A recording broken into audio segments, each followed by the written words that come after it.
Masyarakat dihimbau bijak gunakan BBM.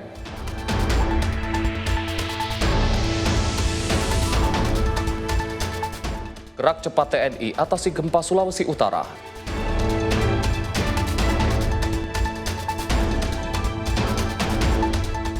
Presiden Prabowo tingkatkan kepercayaan investor Jepang dan Korea.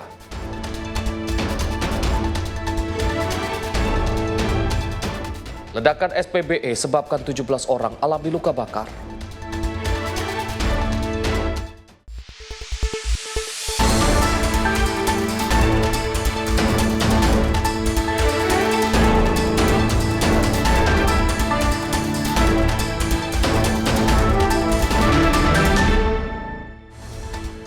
Selamat malam pemirsa, menemani Anda beristirahat malam hari ini. Kami hadirkan rangkuman informasi terhangat seputar peristiwa dari dalam dan luar negeri. Bersama saya Arif Rifai, inilah Ruang Redaksi. Pemirsa, Menteri Sosial Saifullah Yusuf mengungkap jika penyaluran bantuan sosial atau bansos reguler, program Keluarga Harapan dan bantuan pangan non-tunai triwulan kedua akan dicairkan pada pekan kedua April 2026.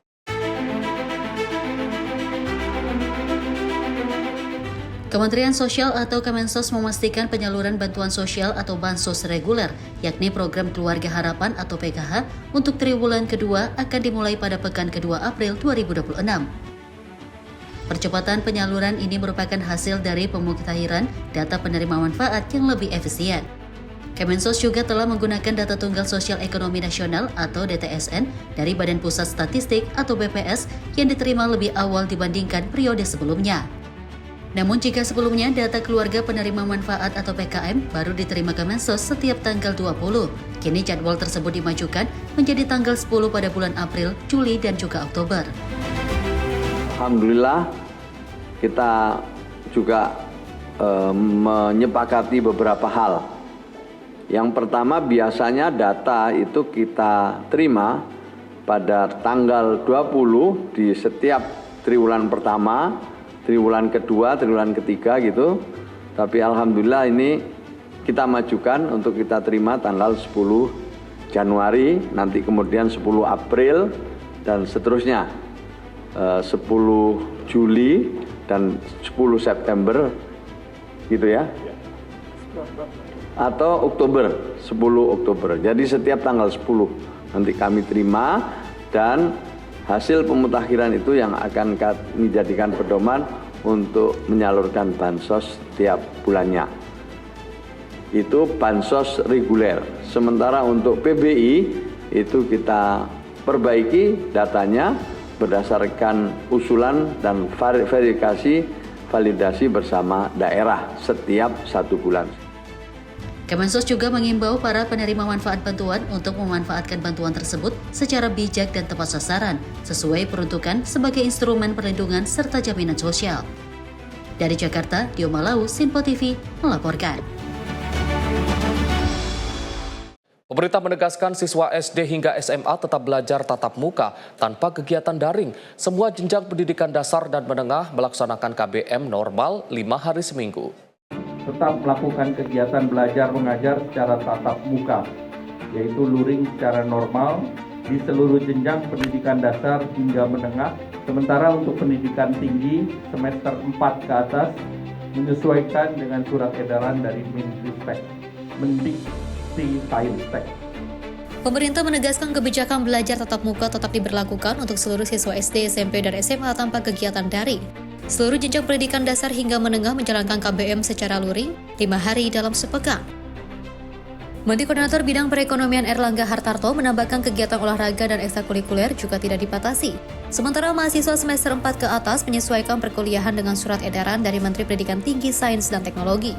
Sektor pendidikan tetap melakukan kegiatan belajar mengajar secara tatap muka, yaitu luring secara normal di seluruh jenjang pendidikan dasar hingga menengah 5 hari dalam seminggu dan tidak ada pembatasan untuk kegiatan ajang olahraga terkait dengan prestasi maupun ekstrakurikuler lainnya. Sementara untuk pendidikan tinggi semester 4 ke atas menyesuaikan dengan surat edaran dari Mendikti-Saintek. Sebagai langkah adaptif dan preventif Guna menghadapi dinamika global, pemerintah menetapkan kebijakan transformasi budaya kerja yang mendorong perubahan perilaku kerja yang lebih efisien, produktif, dan berbasis digital. Selain pendidikan, pemerintah menerapkan kebijakan WFH 1 hari seminggu bagi ASN mulai 1 April 2026 dan mendorong perusahaan swasta ikut menerapkan langkah serupa. Kebijakan ini bagian dari transformasi budaya kerja dan gerakan hemat energi untuk meningkatkan efisiensi dan produktivitas. Tim redaksi Simpa TV melaporkan. Pemerintah menghimbau masyarakat bijak dalam menggunakan BBM cukup mengisi sesuai kebutuhan hingga tangki penuh. Langkah ini untuk menjaga ketersediaan dan distribusi BBM tetap aman dan merata. Pemerintah mengajak seluruh masyarakat dan dunia usaha untuk tetap produktif, berpartisipasi aktif, dan mendukung efisiensi dan transformasi budaya kerja ini. Pemerintah meluncurkan transformasi budaya kerja dan gerakan hemat energi untuk mendorong efisiensi termasuk dalam konsumsi BBM sebagai langkah antisipasi dinamika global. Masyarakat diimbau menggunakan BBM secara wajar agar distribusi tetap stabil dan adil. Menteri Koordinator Bidang Perekonomian Erlangga Hartarto menjelaskan stok BBM nasional aman dan ekonomi tetap terjaga, namun pengaturan pembelian dengan barcode My Pertamina diberlakukan untuk membatasi pengisian hingga 50 liter per kendaraan per hari. Pemerintah mengajak seluruh masyarakat dan dunia usaha untuk tetap produktif, berpartisipasi aktif, dan mendukung efisiensi dan transformasi budaya kerja ini. Untuk memastikan distribusi BBM, pemerintah akan melakukan pengaturan pembelian dengan penggunaan barcode My Pertamina dengan batas wajar 50 liter per kendaraan, tetapi ini tidak berlaku bagi kendaraan umum. Pada kesempatan yang sama, Menteri SDM Bahlil Lahadalia menegaskan masyarakat tetap tenang karena pemerintah menjamin ketersediaan energi dan tidak ada penyesuaian harga BBM. Kita harus melakukan pembelian BBM dengan wajar dan bijak. Bapak Ibu semua kami menyampaikan bahwa pemerintah atas arahan Bapak Presiden dan hasil rapat, penyesuaian harga untuk BBM subsidi tidak ada penyesuaian naik ataupun turun. Bapak Presiden selalu memperhatikan bahwa kepentingan rakyat dibawa terutama kepada saudara-saudara kita yang kurang mampu ini harus mendapat atensi lebih dalam rangka bagaimana membuat kebijakan agar semuanya bisa berjalan dengan baik. Selain itu, pemerintah menerapkan program B50 mulai 1 Juli 2026, yaitu pencampuran 50% biodiesel dengan 50% solar untuk mengurangi impor BBM, menghemat subsidi, dan juga mendorong kemandirian energi. Program ini diperkirakan dapat menghemat 4 juta kiloliter BBM fosil dan juga 48.000 triliun rupiah subsidi dalam 6 bulan sekaligus memungkinkan Indonesia surplus solar. Pemerintah menerapkan kebijakan B50, ini mulai berlaku 1 Juli 2026.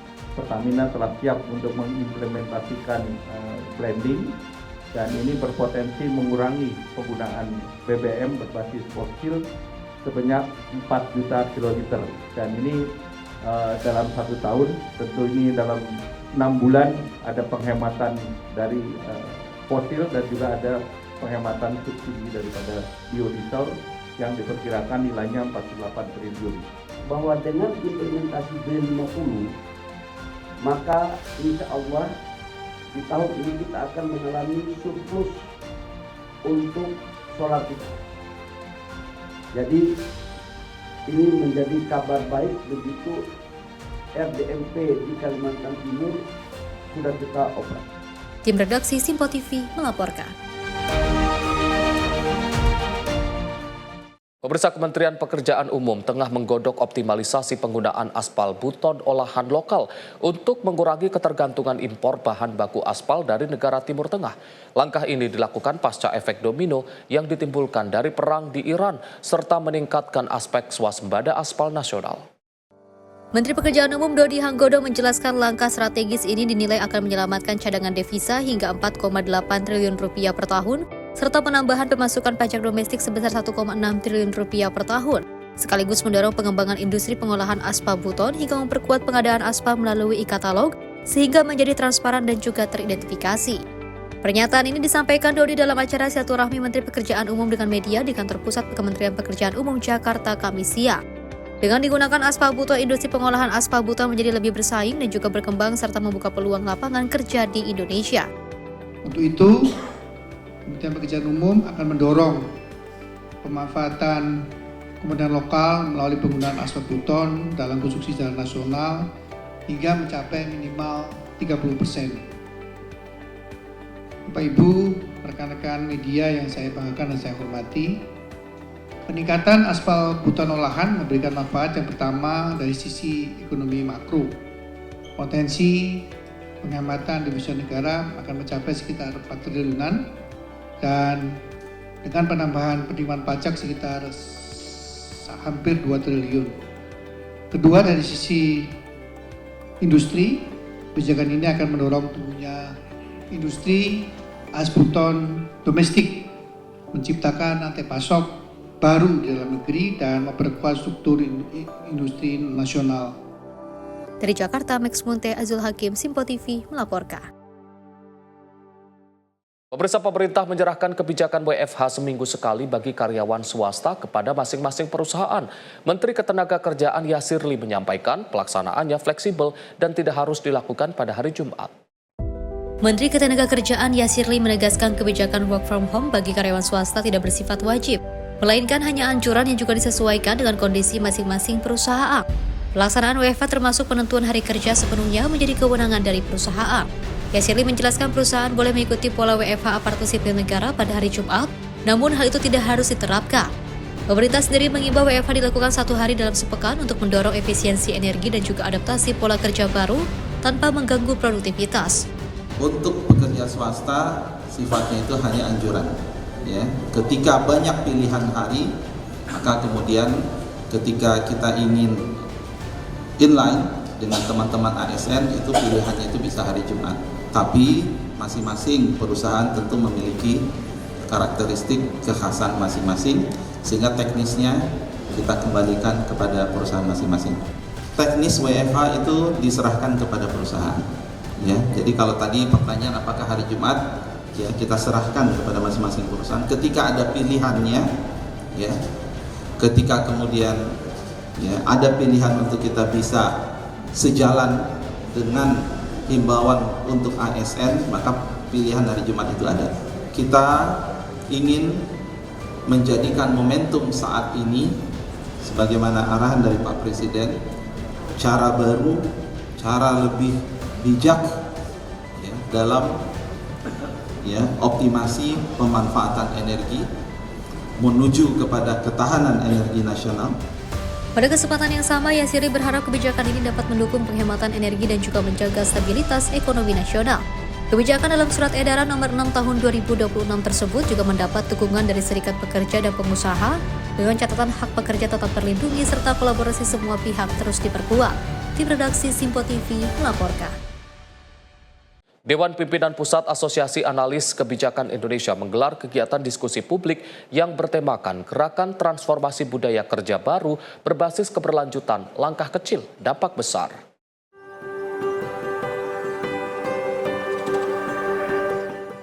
DPP Asosiasi Analis Kebijakan Indonesia menggelar kegiatan diskusi publik yang bertemakan Gerakan Transformasi Budaya Kerja Baru berbasis keberlanjutan, langkah kecil, dampak besar. Ketua Asosiasi Analis Kebijakan Indonesia, Trubus Rahardiansyah, dalam sebutannya menyoroti langkah pemerintah dalam menyikapi kondisi global. Ia melihat dari sisi masyarakat terdapat pro kontra, namun demikian masyarakat melihat pemerintah harus membuat suatu skenario jangka pendek, menengah, dan jangka panjang untuk mengantisipasi perubahan global yang terjadi saat ini. Membedah terkait dengan transformasi budaya kerja baru berbasis keberlanjutan, di mana itu polanya adalah kira-kira langkah kecil tapi nanti dampaknya luas buat masyarakat. Nah, saudara sekalian, bahwa pemerintah 2 hari yang lalu menetapkan satu keputusan yang cukup berani, di mana dalam rangka mengantisipasi adanya kondisi global, terutama perang Timur Tengah, dan secara langsung berdampak kepada negara-negara termasuk Indonesia, di mana negara yang tetangga sudah melakukan langkah-langkah lebih dahulu, seperti Filipina, Vietnam, Thailand, Kamboja, dan beberapa negara lain, dan Indonesia untuk 2 hari ini sudah mencoba hari sore. Nah, tentu ini menjadi hal yang sangat yang di satu sisi mengejutkan, di sisi lain itu ada yang mengatakan memang harus dilakukan karena mengantisipasi perubahan global yang memang begitu cepat, dan dalam kondisi ini kita dalam negeri harus istilahnya itu berbenah. Nah, di satu sisi di tingkat masyarakat itu kebijakan ini menimbulkan pro kontra. Di satu sisi masyarakat melihat bahwa pemerintah memang harus segera membuat satu skenario planning untuk jangka pendek, jangka menengah, dan jangka panjang guna mengantisipasi mengenai perubahan-perubahan yang akan terjadi. Sebagaimana diketahui, pemerintah resmi memberlakukan kebijakan work from home bagi aparatur sipil negara setiap hari Jumat, mulai 1 April 2026. Kebijakan ini bertujuan untuk meningkatkan efisiensi kerja, mengurangi kemacetan, serta menekan konsumsi BBM. WFH berlaku untuk instansi pusat dan daerah dengan fokus pada efisiensi energi. Tim Liputan Sinpo TV melaporkan. Menteri Sosial Saifullah Yusuf atau Gus Ipul mengajak seluruh pegawai di lingkungan Kementerian Sosial menggunakan transportasi umum hingga bersepeda ke kantor 1 hari dalam sepekan. Kebijakan ini disiapkan sebagai bagian dari langkah efisiensi anggaran sekaligus mendorong perubahan budaya kerja di lingkungan Kemensos.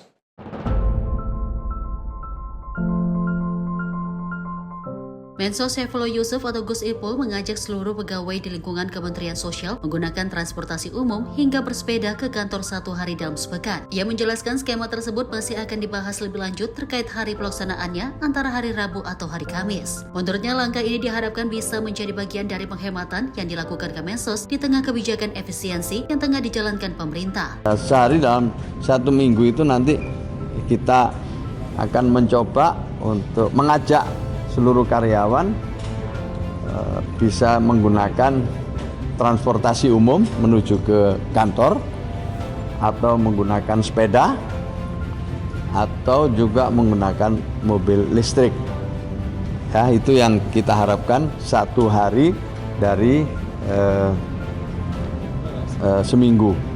Di samping WFH ya, tapi juga nanti kita akan ajak seluruh pegawai untuk juga bisa menggunakan transportasi umum, kemudian sekali lagi bersepeda maksudnya, maupun juga menggunakan mobil atau motor listrik.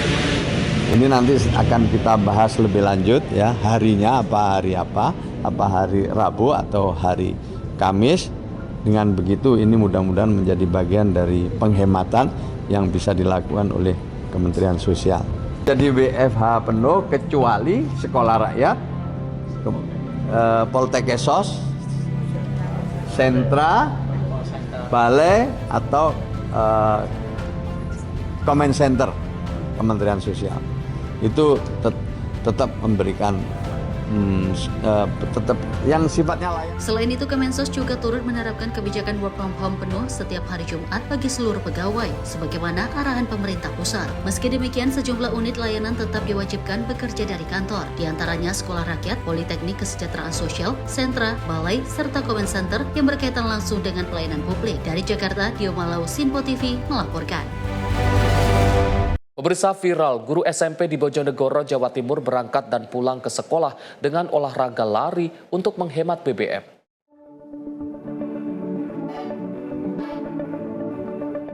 Di tengah upaya penghematan bahan bakar minyak akibat krisis energi yang melanda, ada secerca semangat yang juga dibangun oleh masyarakat di Indonesia. Hal itu datang dari viralnya video yang dibagikan Ahmad Zaki, seorang guru di SMP Negeri 1 Kasiman, Kabupaten Bojonegoro, Jawa Timur. Zaki tampak berhasil menularkan semangat berolahraga kepada sebagian kalangan di media sosial usai dirinya melakukan aktivitas run to work alias berlari ke tempat kerja demi upaya menghemat BBM. Berdasarkan penuturannya, terdapat sejumlah alasan yang membuat Zaki melakukan kegiatan berlari menuju ke sekolah daripada menaiki kendaraan. Dalam postingannya, Zaki mengutarakan izin khusus kepada Bupati Bojonegoro terkait aktivitas tersebut. Pada videonya, Zaki menceritakan perjalanan berangkat dari rumah menuju ke sekolah yang dilalui sambil berlari. Tak hanya berangkat ke sekolah, Zaki juga membagikan aktivitasnya saat pulang menuju rumahnya dengan aktivitas lari. Dalam postingannya, Zaki juga memberikan apresiasi kepada sosok yang pernah menularkan semangat kepadanya untuk berolahraga. Siapa sangka aktivitas yang dibagikan Zaki tengah menarik perhatian warganet hingga disukai puluhan ribu pengguna Instagram terpantau hingga Kamis 2 April 2026. Tim redaksi Simpo TV melaporkan. Menteri PKP Maruar Sirait memperkuat sinergi lintas sektor dengan Kementerian BUMN dalam menyediakan hunian layak di kawasan perkotaan melalui rencana pembangunan rumah susun relokasi di kawasan Senen, Jakarta Pusat. Kepala BP BUMN Doni Oskarya menargetkan pembangunan 500 unit hunian layak tersebut akan selesai pada 15 Juni 2026. Menindaklanjuti arahan dari Presiden Prabowo Subianto soal rencana relokasi warga tepi rel di kawasan Senen, pemerintah kini tengah memperkuat sinergi lintas sektor dalam penyediaan hunian layak di kawasan perkotaan. Menteri PKP Maruar Sirait mengatakan proyek tersebut merupakan bentuk kolaborasi antara pemerintah pusat, daerah, BUMN dan juga sektor swasta dalam menjawab kebutuhan hunian di kawasan padat perkotaan. Ara menyampaikan pembangunan rusun ini akan segera dimulai dengan target peletakan batu pertama dilaksanakan pada Mei 2026 dan 500 unit hunian yang juga ditargetkan selesai pada 15 Juni mendatang. Nantinya pembangunan rusun ini akan mengadopsi 2 skema pengembangan, yakni menggunakan pendekatan yang bersinergi dengan BUMN dan juga pihak-pihak dari sektor swasta. Jadi saya bicaranya ada 300 unit. Begitu Pak Dirut ya? Nah, betul ya Pak ya? Jadi kita bicara selesainya aja. Nah, kemudian tadi atas arahan Pak Doni dengan sangat cepat Pak Dirut Kereta Api juga nanti ada di Tanah Abang ya Pak Dirut ya, izin ya, ada 500 unit yang selesai juga 15 Juni 2026, izin betul ya Pak Dirut ya, gitu ya. Nah, jadi ini adalah model pekerjaan baru yang saya rasa diinisiasi oleh Pak Doni Oskarya yang bukan bicara mulainya kapan, tapi selesainya kapan. Jadi ini suatu kepastian yang luar biasa. Di luar itu juga dukungan dari swasta juga hadir. Hari Minggu jam 3 saya akan hadir bersama Pak Dirut Kereta Api di lokasi yang tentukan untuk kita juga membangun rumah kolaborasi antara kereta api dan juga swasta. Dalam konteksnya tanahnya tetap punya kereta api, tapi nanti yang bangun adalah CSR dari swasta. Jadi kita sudah bicara begitu, nanti tempatnya Pak Dirut aja yang umumkan hari Minggu jam 3. Saya juga berterima kasih kepada Bapak Kodari, ya, Kepala Staf Presiden yang sangat mengawal, mengecek detail kapan pembiayaan dan sebagainya, dan kami merasa sangat terbantu dengan metode kerja yang tegas dan cepat. Dari Jakarta, Sri Dewi Andayani, Azul Hakim, Simpo TV melaporkan. Pemirsa, SPPG di Kota Malang, Jawa Timur gelar uji coba makan bergizi gratis berkonsep prasmanan. Konsep prasmanan dinilai lebih sehat dan porsi makanan sesuai kebutuhan masing-masing siswa.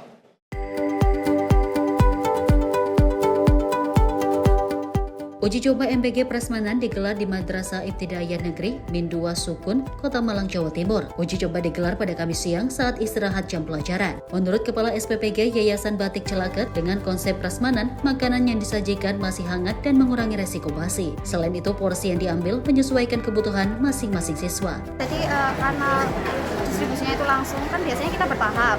Nah ini langsung di satu sekolah dengan total 1.300 PM porsi. Itu sulitnya di situ, jadi kita harus lebih awal buat proses memasaknya. Terus buat pengirimannya ke sini juga kita butuh waktu yang lebih cepat karena kan bolak-balik dengan banyak peralatan dan banyak box yang besar-besar buat mengangkut makanannya itu. Jadi kita butuh waktu lebih lama dan lebih awal buat proses produksinya. Jadi itu untuk kendala dan solusinya kemarin itu. Sementara pihak sekolah mengaku dalam uji coba ini berpengaruh pada jam istirahat sehingga membuat jam pulang sekolah mundur 15 menit. Namun sekolah mengapresiasi konsep MBG Prasmanan karena budaya antri dan disiplin diterapkan siswa. Kita belum men-setting durasi waktu dibutuhkan saat anak-anak antri ngambil makanan sampai makan. Pada saat kemarin masih model omprengan, waktu 20 menit cukup. Karena omprengan datang, kita ambil oleh perwakilan kelas ke kelas, makan 15 menit selesai. Sehingga waktu istirahatnya sesuai. Nah sehingga dengan program ini nanti akan kami coba time juga waktu yang dibutuhkan berapa menit, itu kami sesuaikan jam istirahatnya anak-anak di pertemuan selanjutnya. Tetapi efektivitasnya adalah anak-anak dengan budaya antri, dia juga ada sisi karakternya bahwa yang diambil secukupnya, karena ada jatahnya teman yang lainnya juga. Terlihat siswa antusias dengan program ini dan lebih memilih MBG Prasmanan karena bisa mengambil makanan sesuai porsi sehingga tidak menyisakan makanan. Ambil sendiri. Alasannya? Karena bisa milih-milih lauknya, tahu porsinya, masih hangat, masih enak. Pasti habis nggak kalau ambil sendiri gini? Pasti habis. Kenapa pasti habis? Karena tahu porsinya. Kamu tadi ambil lauk apa aja? Lauk ayam sama telur. Enak nggak?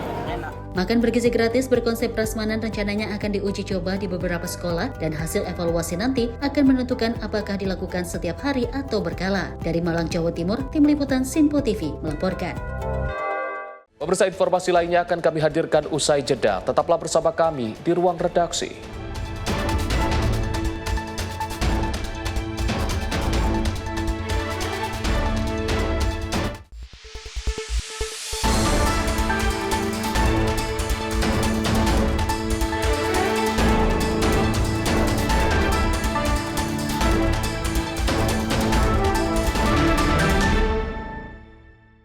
Napa kabar Banjarmasin? Saat ini siaran Sinpo TV dapat Anda saksikan di Banjarmasin, Kalimantan Selatan di channel digital 30 UHF. Segera scan ulang saluran digital televisi Anda untuk memastikan Anda dapat menikmati program-program terbaru di Sinpo TV. Sinpo TV, referensi berita politik masa kini.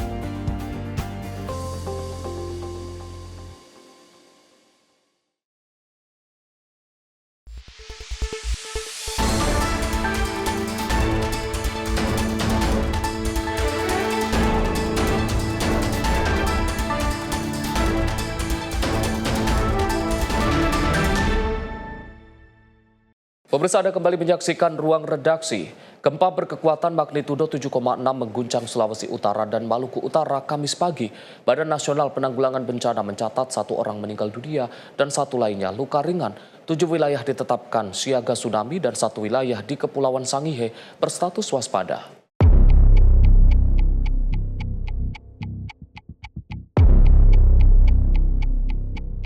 Gempa bumi berkekuatan magnitudo 7,6 mengguncang wilayah Sulawesi Utara dan Maluku Utara pada Kamis 2 April 2026 pagi.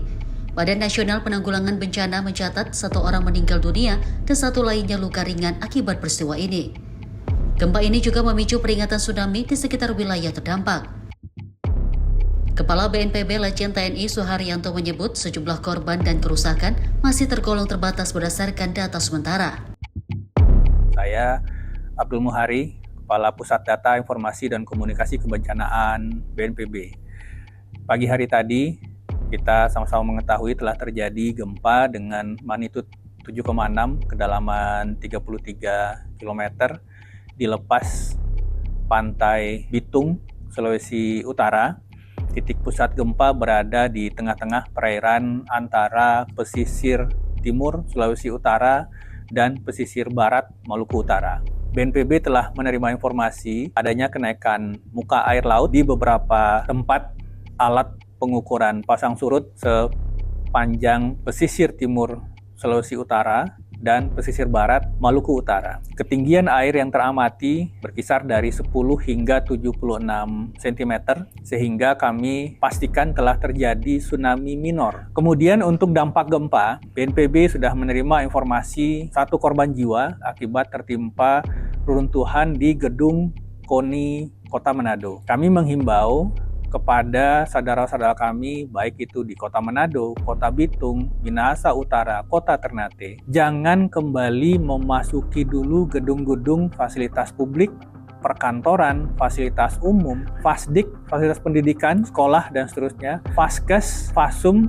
fasilitas ibadah, tolong dijauhi dulu. Pastikan kita sudah benar-benar memastikan kelaikan gedung itu nantinya sebelum digunakan kembali. Gempa susulan masih terjadi, ada beberapa gempa dengan kekuatan lebih dari magnitudo 5 yang bisa saja memperparah kerusakan yang sudah terjadi akibat gempa utama, sehingga mungkin saja terjadi structural failure atau gagal struktur atau rumah itu gedung itu bisa ambruk. Sekali lagi, saudara-saudara kami di daerah terdampak, Kota Manado, Kota Bitung, Minahasa Utara, Kota Ternate, dan daerah-daerah sekitarnya, pastikan Anda mendapat asistensi dari Kementerian PU, Dinas Perkim setempat, pemerintah daerah sebelum menggunakan kembali gedung-gedung, bangunan-bangunan, fasilitas umum, fasilitas publik, fasilitas sosial, fasilitas ibadah, fasilitas pendidikan, dan fasilitas kesehatan. Mari sama-sama kita pastikan keselamatan diri sendiri, keselamatan keluarga, keselamatan komunitas, dan keselamatan kita bersama. Demikian kami akan terus mengupdate informasi dari lapangan.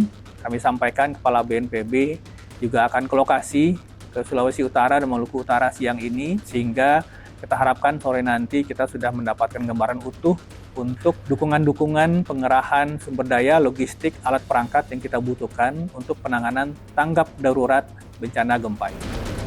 Badan Meteorologi, Klimatologi, dan Geofisika menetapkan 7 wilayah dalam status siaga tsunami. Wilayah tersebut meliputi Ternate, Halmahera, Tidore, Bitung, Minahasa Selatan, dan sekitarnya. Sementara itu, Kepulauan Sangihe ditetapkan dalam status waspada. BMKG menjelaskan gempa terjadi akibat aktivitas deformasi kerak bumi dengan mekanisme sesar naik atau thrust fault. Guncangan kuat terasa selama 10 hingga 20 detik dan membuat warga panik serta berhamburan keluar rumah. Di sejumlah wilayah seperti Ternate, getaran mencapai skala 5 hingga 6 mmi yang dirasakan oleh seluruh penduduk. Sejumlah bangunan mengalami kerusakan ringan hingga sedang termasuk rumah dan fasilitas umum. Meski sempat memicu peringatan tsunami, BMKG mencatat ketinggian gelombang yang terdeteksi relatif kecil, yaitu sekitar 0,2 hingga 0,3 meter. Namun masyarakat diminta tetap waspada terhadap gempa susulan yang masih terjadi. Ahmad Syafiq, tim redaksi Sinpo TV, melaporkan. Sementara itu, pemirsa, Presiden Prabowo memerintahkan BNPB dan instansi terkait segera turun ke lokasi terdampak gempa di Sulawesi Utara dan Maluku Utara. Langkah ini dilakukan untuk memastikan penanganan darurat dan keselamatan masyarakat berjalan cepat dan tepat.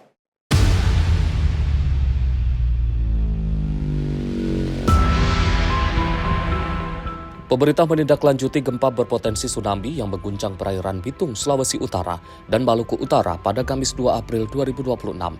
Presiden Prabowo Subianto memerintahkan Badan Nasional Penanggulangan Bencana dan instansi terkait untuk segera turun ke lokasi terdampak. Kepala BNPB Suharyanto menyatakan langkah cepat ini sebagai bentuk prioritas pemerintah terhadap keselamatan masyarakat. BNPB menginstruksikan seluruh unsur di daerah, termasuk BPBD, TNI, Polri, dan kementerian, lembaga, untuk mengaktifkan posko tanggap darurat. Posko ini akan memastikan kebutuhan dasar warga seperti logistik, pakaian, dan air bersih terpenuhi, serta memverifikasi kerusakan rumah, fasilitas umum, dan infrastruktur lain akibat gempa. Bapak Presiden Prabowo Subianto sejak tadi pagi sudah mendapat laporan dan sudah memerintahkan kami, BNPB, BMKG, Basarnas, di bawah koordinasi Bapak Menko PMK, untuk terus langsung membantu masyarakat terdampak. Dan kami sudah diperintahkan di kesempatan awal, hari ini juga sudah harus berangkat ke daerah bencana. Dari posko itu, yakinkan kebutuhan dasar masyarakat terdampak, logistik, permakanan, pakaian, air bersih dan sebagainya ini betul-betul bisa dipenuhi. Mohon ini juga segera dibentuk tim untuk melakukan asesmen, melakukan verifikasi, ya, sehingga data-data yang hari ini baru terkumpul sebagian, semakin hari, semakin waktunya berjalan, ini semakin lengkap dan semakin sempurna. Di satu sisi memberikan informasi yang betul, dan di sisi lain, apabila ada masyarakat terdampak yang mendapat kesusahan atau asetnya atau rumahnya rusak, segera bisa dilaporkan dan dilakukan penggantian pada kesempatan pertama. Mungkin masih ada korban-korban lain yang perlu dicari, perlu ditemukan, perlu ditolong. Ini segera juga akan dibentuk tim-tim pencarian dan pertolongan. Nanti sesampainya kami di sana, kita akan rapat lebih rinci dan detail untuk membahas, untuk menemukan, dan untuk menyelesaikan segala permasalahan penanggulangan bencana yang ada di daerah. Selain itu, BNPB menegaskan pentingnya kehadiran langsung Kepala BPBD di lapangan untuk memberikan informasi akurat dan memastikan korban terdampak mendapat penanganan cepat. Tim gabungan dari pemerintah pusat akan diberangkatkan ke Sulawesi Utara dan Maluku Utara guna memperkuat upaya pencarian, pertolongan, dan pemulihan di lokasi bencana. Tim redaksi Sinpo TV melaporkan.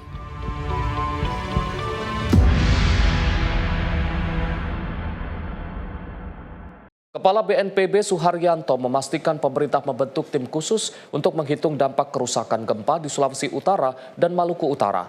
Tim juga akan memastikan bantuan dan kebutuhan dasar warga terdampak terpenuhi.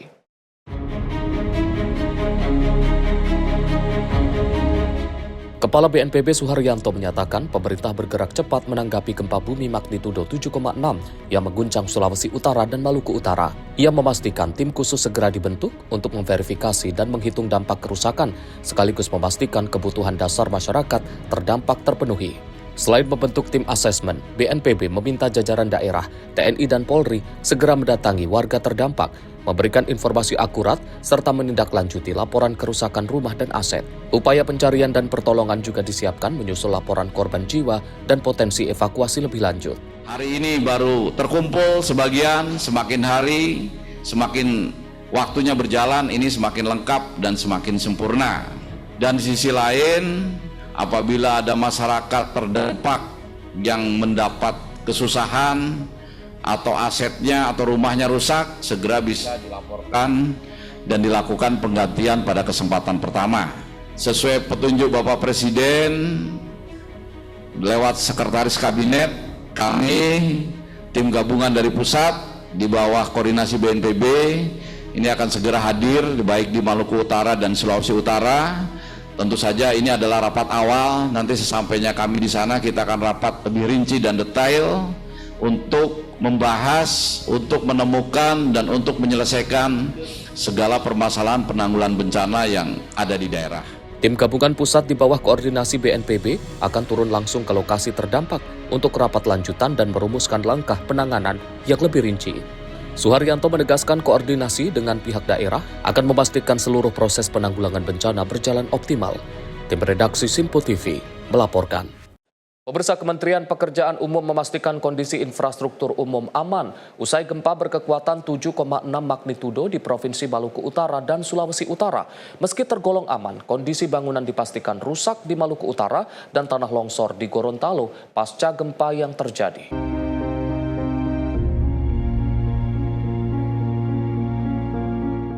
Saat ini pemerintah tengah melakukan pendataan mengenai infrastruktur yang rusak akibat guncangan gempa berkekuatan 7,6 magnitudo di Provinsi Sulawesi Utara dan Maluku Utara.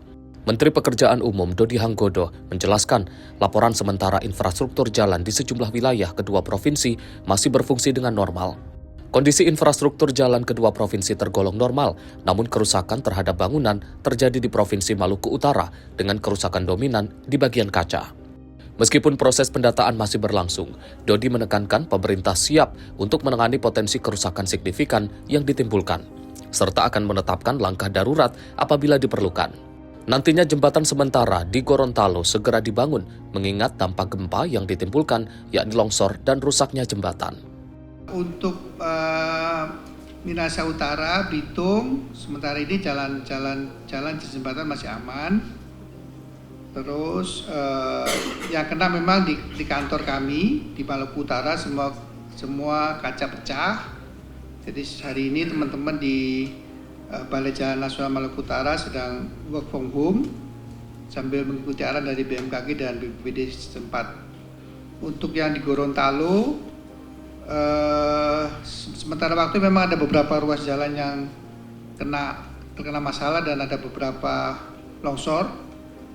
Kita lagi sedang koordinasi dengan BPBD dan BMKG dan Basarnas untuk kemudian bisa secara secepatnya menyelesaikan longsoran-longsoran itu, dan kalau misalnya ada jalan yang rusak atau jembatan yang putus, kami akan segera bekerjasama dengan BNPB maupun BPBD maupun dengan TNI Polri untuk paling nggak minimum kita biasanya bikin jembatan sementara dulu supaya arus logistik tidak terganggu, dan manakala memang diperlukan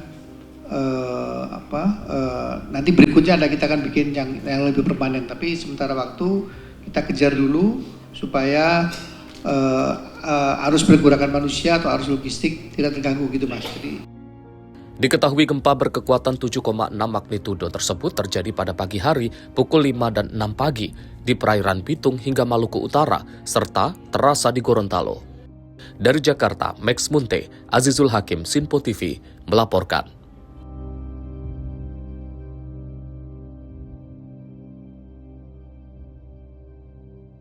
Pemirsa, gempa bumi berkekuatan magnitudo 7,6 mengguncang Provinsi Sulawesi Utara. Reaksi cepat ditunjukkan Tentara Nasional Indonesia dengan segera mengerahkan personil pasca gempa yang terjadi.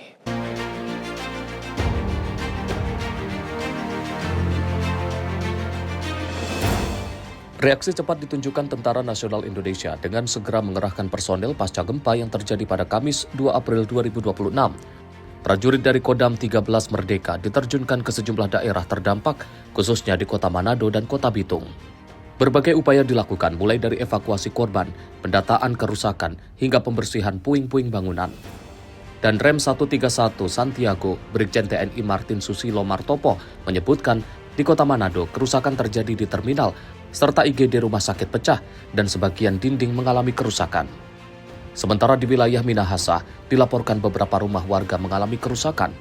Adapun Martin menyampaikan bahwa di Kota Bitung sempat terjadi gelombang tsunami kecil dengan ketinggian sekitar 0,2 meter. Informasi terkini untuk korban sampai saat ini masih satu orang atas nama Rice, umur 69 tahun. Kemudian korban lainnya ada 2 orang di Kolbe ini, Kolbe Oni, Manado, kena paku sama kena runtuhan. Kemudian korban yang lainnya sampai saat ini belum ada, hanya kerusakan di Terminal Malalayang, temboknya rubuh. Kemudian di Rumah Sakit Siloam itu kaca pecah di IGD. Kemudian ada dindingnya yang rubuh, dindingnya saja, dinding corannya. Kemudian di Minahasa ada di Desa Kombi itu satu rumah rusak, rubuh. Kemudian di Bitung, di Manemo-Nemo itu satu rumah rusak. Kemudian di Bitung, di daerah Lembe itu ada tsunami kecil seperti air kesirap sama ketarik gitu. Itu sekitar 0,2 meter. Kemudian di wilayah lainnya Kabupaten Talaut, Sangihe, Sitaro, Bolong Mongondo itu semuanya aman, tidak ada korban maupun kerusakan. Jihan Nabila, Sinpo TV, melaporkan.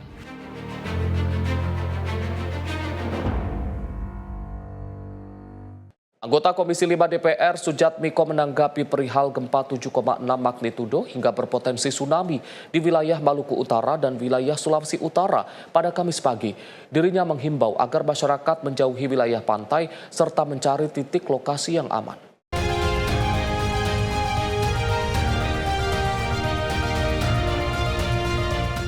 Wilayah Maluku Utara dan Sulawesi Utara diguncang oleh gempa yang berkekuatan 7,6 magnitudo pada Kamis pagi.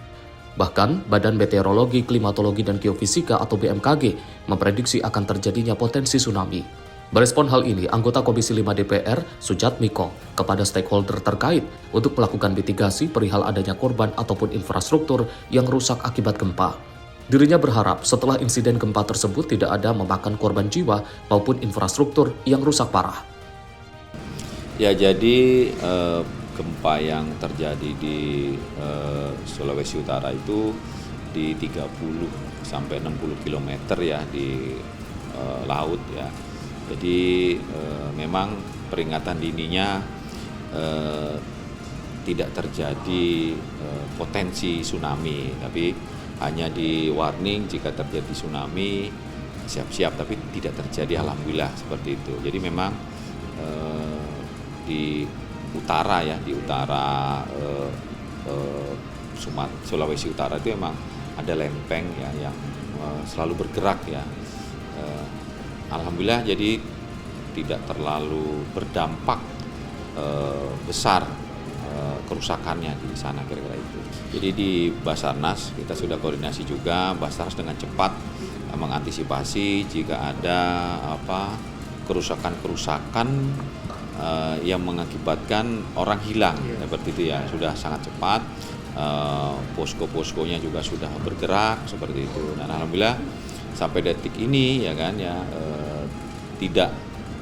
belum ditemukan sesuatu hal yang besar yang harus membutuhkan effort sampai menimbulkan banyak korban jiwa kira-kira seperti itu. Ya jadi ini lagi dimitigasi, jadi kerusakannya infrastruktur seperti apa, terus juga dampaknya seperti apa ya. Mudah-mudahan sih ya kita lihat ya ini semuanya dalam masih kondisi aman. Jadi dikatakan dampak gempanya tidak mempengaruhi infrastruktur yang besar. Jadi tidak sampai saat ini ya belum ada informasi orang meninggalnya berapa seperti. Mudah-mudahan semuanya baik, tidak ada orang yang meninggal, infrastrukturnya juga kalaupun rusak ringan, jadi tidak berhenti nanti ke sekolah, pemerintahan tidak berhenti, perbelanjaan juga tetap berjalan seperti itu. Hindari daerah-daerah pantai, ya kan. Hindari juga kita daerah-daerah bangunan-bangunan yang rawan ya, karena biasanya gempa itu ada susulannya seperti itu. Jadi hindari, dan juga masyarakat harus punya antisipasi jika berpotensi tsunami, lakukan cara yang tepat. Jadi ke daerah-daerah yang tinggi, kalau dia punya sanak famili atau tempat yang tinggi, baiknya berpindah dulu ke tempat-tempat yang tinggi supaya jika ada potensi tsunami itu tetap aman daripada dampak tsunami kira-kira. Dari Jakarta, Fahrizal, Rona Bayu, Sinpo TV melaporkan.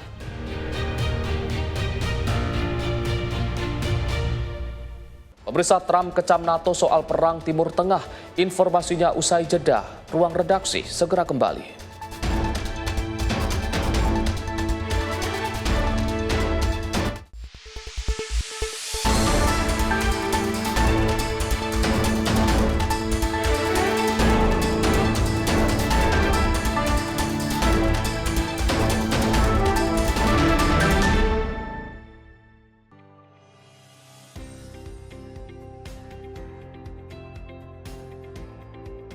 Beragam informasi terbaru hadir menemani Anda sebelum memulai hari.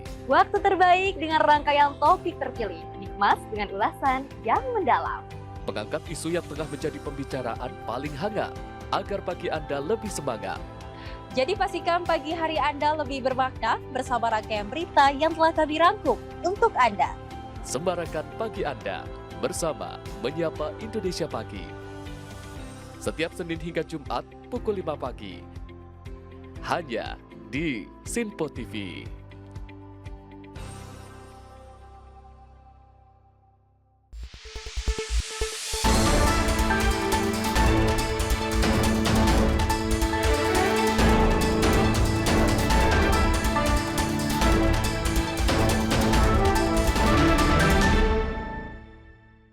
Pemirsa, Anda kembali menyaksikan Ruang Redaksi. Presiden Amerika Serikat kembali mengkritik NATO terkait konflik di Timur Tengah. Donald Trump menyebut sekutu NATO tidak segera memberikan dukungan militer yang diharapkan. Presiden Amerika Serikat Donald Trump kembali melontarkan kritik keras terhadap NATO. Trump menyebut NATO gagal segera mengerahkan kekuatan laut untuk mendukung operasi Amerika Serikat di Timur Tengah. Ia juga menyinggung hubungan dengan Rusia yang disebutnya lebih baik dibandingkan dengan negara-negara NATO. Pernyataan tersebut memicu spekulasi bahwa Amerika Serikat dapat saja meninggalkan aliansi NATO. Trump juga menyinggung potensi konflik besar yang diduga merujuk pada konfrontasi dengan Rusia. Dalam pernyataannya, Trump kembali mengkritik kebijakan bantuan ke Ukraina. Ia menyalahkan mantan Presiden Joe Biden atas besarnya bantuan militer dan finansial ke Ukraina. Ia juga mengancam akan menghentikan pasokan senjata jika negara-negara Eropa tidak bergabung dalam misi internasional. Misi tersebut bertujuan membuka kembali jalur strategis Selat Hormuz. And so I learned about NATO. NATO won't be there if we ever have the big one. You know what I mean by the big one. We ever have the big one, hopefully we won't. Relationships very good with the big one, better than with NATO. But they won't be there. And we spend billions, you know. We didn't have to go into Ukraine. Ukraine's thousands of miles away across the ocean. We helped them. Sementara itu, sejumlah negara Eropa seperti Inggris, Prancis, dan juga Jerman telah menyatakan kesiapan untuk terlibat. Mereka berencana berpartisipasi dalam misi internasional untuk menjamin kebebasan navigasi setelah konflik berakhir. Tim redaksi Simpo TV melaporkan. Pemirsa, dalam rapat PBB, Indonesia menyampaikan duka cita dan kemarahan atas gugurnya 3 personel TNI di Lebanon. Pernyataan ini mewakili 285 juta rakyat Indonesia yang merasakan kehilangan.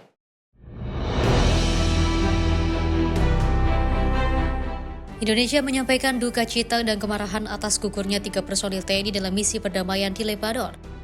Pernyataan itu disampaikan Wakil Tetap Indonesia PBB Umar Hadi dalam rapat darurat Dewan Keamanan PBB di New York pada Selasa 31 Maret, mewakili 285 juta rakyat Indonesia yang merasa kehilangan. Ketiga personil yang gugur adalah Kapten Infanteri Zulfi Aditya Iskandar, 33 tahun, Sertu Muhammad Nur Ikhwan, 25 tahun, dan Praka Farizal Ramadan, 27 tahun, yang juga meninggal saat menjalankan tugas mulia di wilayah Bani Hayyan dan Adit Al-Qusair. 5 prajurit lainnya mengalami luka-luka dan mendapatkan perhatian medis untuk pemulihan. I'd like to thank you, Madam President, for giving me the floor to express the sense of grief, anger, and frustration of over 285 million people of Indonesia. I am sure that this sense of grief, anger, and frustration is widely shared by the people of the world. I am heartened by the pouring of expression of condolences, support, and solidarity from the members of this council and the wider international community. Let me begin by honoring the memory of the fallen soldiers of peace by calling their names in this august chamber. Zulmi Aditya Iskandar, Major, Infantry, 33 years young. Muhammad Nur Ikhwan, First Sergeant, 25 years young. Fahrizal Ramadan, Corporal, 27 years young. We cannot accept these killings of peacekeepers. This is a grave loss to Indonesia. This is also a grave loss to all of us, and request the best possible medical treatment and comprehensive care for the 5 injured peacekeepers to ensure their full and swift recovery. These attacks also represent a direct threat to international peace and security and may constitute war crimes under international law. Indonesia mengutuk keras serangan terhadap pasukan perdamaian dan menilai tindakan itu disengaja untuk menggagalkan mandat UNIFIL. Selain itu, Indonesia mengecam serangan Israel yang dianggap melanggar kedaulatan Lebanon, sembari menegaskan solidaritasnya dengan pemerintah dan rakyat Lebanon. Tim redaksi Simpo TV melaporkan. TNI memastikan seluruh hak prajurit yang gugur dalam misi perdamaian PBB di Lebanon akan diberikan secara penuh kepada keluarga yang ditinggalkan. Santunan yang diberikan meliputi bantuan tunai hingga penghargaan negara dan internasional.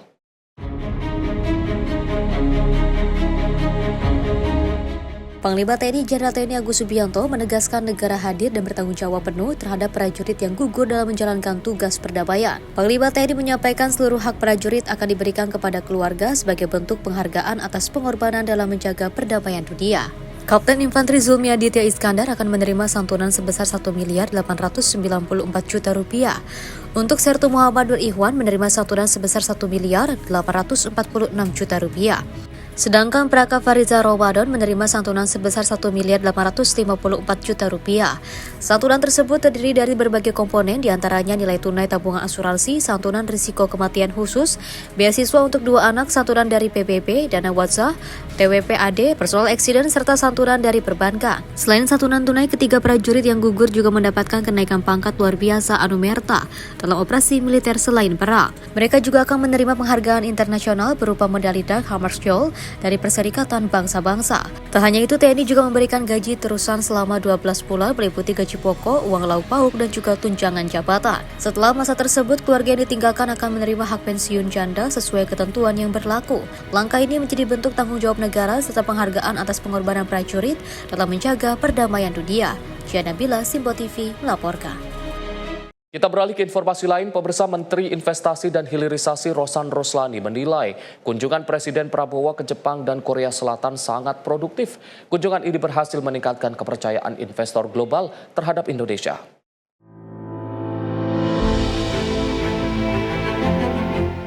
Usai menghadiri Forum Indonesia-Korea Partnership for Silent Growth di Seoul, Korea Selatan pada Rabu 1 April 2026, Menteri Investasi dan juga Hilirisasi Kepala BKPM Rosan Roslani menilai kunjungan Presiden Prabowo Subianto ke Jepang dan Korea Selatan berjalan produktif serta meningkatkan kepercayaan investor global. Keterlibatan langsung Presiden dalam dialog dengan pelaku usaha disebut menjadi faktor utama respon positif dunia bisnis. Dalam rangkaian kunjungan tersebut, pemerintah menggelar berbagai pertemuan strategis dengan ratusan pengusaha dan juga perusahaan besar dari kedua negara. Minat investasi pun terus meningkat dengan pertumbuhan investasi Korea sekitar 14% per tahun dan Jepang 8 hingga 9% per tahun di tengah ketidakpastian global. Mereka bisa menyampaikan langsung ke Bapak Presiden inputnya, kemudian feedbacknya dan juga apa kendala-kendalanya yang memang mereka ada di Indonesia, dan Bapak Presiden sangat responsif dan sangat terbuka, dan ini sangat direspon sangat positif oleh dunia usaha, sehingga kalau kita lihat di tengah gejolak politik maupun ekonomi di dunia ini, tapi kepercayaan dan minat dari investor baik dari Jepang maupun Korea yang memang selama ini kalau kita lihat Jepang itu adalah investor nomor 5 terbesar Indonesia, dan Korea itu kurang lebih nomor 6 atau nomor 7. Kalau kita lihat juga investasinya juga meningkat, secara average itu Korea setiap tahunnya sekitar 14%, Jepang juga sekitar 8-9% setiap tahunnya. Selain itu, kehadiran Danantara sebagai Sovereign Wealth Fund turut mendorong rencana investasi bersama dengan perusahaan besar seperti Lotte Chemical dan juga POSCO. Kami memang dalam proses menindaklanjuti untuk investasi bersama-sama dengan Lotte Chemical dan juga dengan POSCO dengan nilai investasinya kurang lebih itu bersama-sama bisa mencapai 6 miliar dolar Amerika. Karena itu adalah modal utama dari setiap investasi yang merupakan adalah long term commitment kepada Indonesia, dan ini juga diakui oleh mereka semua, sehingga investasi yang masuk itu mereka malah menyampaikan untuk yang fase kedua, sekaligus sebagai Kepala Danantara melihat ini adalah suatu hal yang sangat-sangat positif, dan kami meyakini ke depannya investasi yang masuk ke Indonesia ini akan terus berkembang dan memberikan kembali lagi yang Bapak Presiden sampaikan berkaitan manfaat untuk kita semua. Pemerintah menegaskan akan mengawal realisasi komitmen tersebut guna memperkuat ekonomi nasional dan menarik investasi berkelanjutan. Tim redaksi Simpo TV melaporkan. Presiden Prabowo Subianto tiba di tanah air Kamis dini hari usai kunjungan ke Jepang dan Korea Selatan. Presiden membawa komitmen bisnis 575 triliun rupiah dari kedua negara.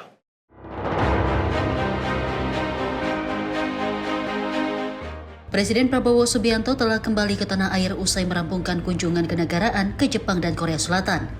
Presiden tiba di Pangkalan TNI AU Halim Perdana Kusuma pada Kamis 2 April dini hari dan disambut oleh Wakil Presiden Gibran Rakabuming Raka bersama sejumlah pejabat tinggi negara. Kunjungan ini menghasilkan komitmen kerjasama di berbagai sektor seperti investasi, energi, dan ekonomi digital dengan nilai mencapai sekitar 401,7 triliun rupiah melalui Forum Bisnis Indonesia-Jepang. Kunjungan dilanjutkan ke Korea Selatan di mana Presiden Prabowo bertemu Presiden Lee Jae-myung di Cheongwangde. Pertemuan tersebut menghasilkan 10 nota kesepahaman di berbagai sektor prioritas dengan nilai komitmen 174 triliun rupiah. Secara keseluruhan, komitmen bisnis dari kedua negara mencapai 575 triliun rupiah yang akan dikawal pemerintah untuk mendorong pertumbuhan ekonomi dan penciptaan lapangan kerja. Tim redaksi Simpo TV melaporkan.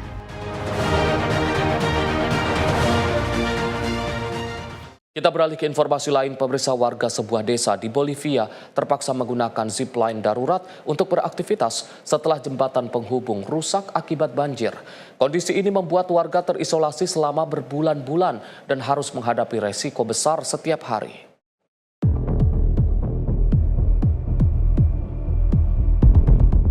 Akses warga desa Colpa Belgica, Bolivia dilaporkan terputus selama lebih dari 100 hari. Hal ini terjadi setelah jembatan utama hancur akibat banjir sehingga tidak ada lagi jalur penghubung dengan wilayah sekitar. Rekaman menunjukkan warga terpaksa menggunakan jeep line sederhana untuk menyeberangi sungai yang berarus deras. Jeep line atau tali darurat tersebut digunakan untuk pergi ke tempat kerja, sekolah hingga mengakses layanan dasar. Warga menyebut kondisi ini membuat masyarakat terisolasi total dan berisiko tinggi bagi semua kalangan, termasuk siswa dan tenaga pengajar. Warga juga mengaku telah berulang kali meminta pemerintah untuk segera membangun kembali jembatan, namun hingga kini pembangunan belum dimulai. Jeep line atau lintasan tali darurat ini disebut dibuat karena kebutuhan mendesak setelah sejumlah insiden terjadi. Hingga saat ini, warga masih harus mengandalkan cara berisiko tersebut untuk tetap terhubung dengan daerah lain. Tim redaksi Sinpo TV melaporkan. Pemirsa, Amerika Serikat kembali meluncurkan misi berawak ke bulan setelah lebih dari setengah abad. Misi ini menjadi langkah penting dalam eksplorasi luar angkasa dan persiapan menuju Mars. And here we go. 10, 9, 8, 7. RS-25 engines lit. 4, 3, 2, 1. Booster ignition. And liftoff of Artemis 2, now bound for the moon. Badan Antariksa Amerika Serikat NASA berhasil meluncurkan misi berawak ke bulan. Misi bernama Artemis 2 lepas landas dari Kennedy Space Center. Ini merupakan misi berawak pertama ke bulan dalam lebih dari 50 tahun. Artemis 2 membawa 4 astronot yaitu Red Wiseman, Victor Glover, Christina Koch, dan Jeremy Hansen. Misi ini berdurasi sekitar 10 hari dengan rute mengelilingi bulan dan kembali ke bumi. Tujuan utama misi adalah menguji kinerja sistem wahana Orion dalam lingkungan luar angkasa jarak jauh. Presiden Amerika Serikat Donald Trump menyebut misi ini sebagai langkah besar kembali ke bulan. Setelah menyelesaikan misi, para astronot dijadwalkan kembali ke bumi dan mendarat di Samudra Pasifik. NASA menyatakan misi Artemis akan terus dikembangkan dengan tantangan yang semakin besar sebagai bagian dari target jangka panjang untuk eksplorasi bulan dan persiapan misi berawak ke planet Mars. Tim redaksi Sinpo TV melaporkan.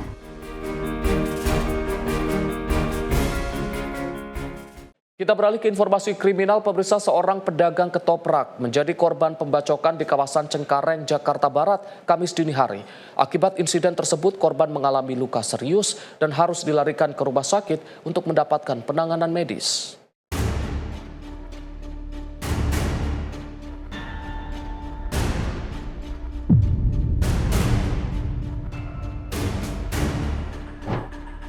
Aksi pembacokan 2 orang pria yang berboncengan sepeda motor terhadap seorang pedagang ketoprak terjadi di wilayah Cengkareng Timur, Cengkareng, Jakarta Barat pada Rabu dini hari sekitar pukul 1.59 waktu Indonesia Barat. Atas insiden ini, korban mengalami luka cukup serius akibat diserang pelaku bersenjata tajam saat sedang berjualan di kawasan tersebut. Peristiwa pembacokan ini terekam kamera CCTV yang juga terpasang di sekitar lokasi kejadian. Dalam rekaman tersebut terlihat 2 orang pelaku datang menggunakan sepeda motor. Para pelaku kemudian menghampiri korban yang tengah berjualan di depan sebuah warung kopi. Salah satu pelaku kemudian turun dari motor dan seketika langsung menyerang korban menggunakan celurit yang diduga telah ia persiapkan sebelumnya. Bahkan pelaku terlihat melakukan pembacokan secara berulang kali, sedikitnya 4 kali sabetan senjata tajam diarahkan ke tubuh korban. Meski korban sempat melakukan perlawanan dengan menggunakan sepeda yang berada di lokasi untuk menangkis serangan pelaku, namun korban tetap terkena sabetan senjata tajam dan mengalami luka cukup serius. Warga sekitar yang mengetahui kejadian tersebut segera memberikan pertolongan dan membawa korban ke RSUD Cengkareng untuk mendapatkan perawatan medis. Oslan, salah satu warga yang mengatakan korban diketahui merupakan pedagang ketoprak yang biasa berjualan di kawasan tersebut dan kerap mangkal di sekitar warung kopi.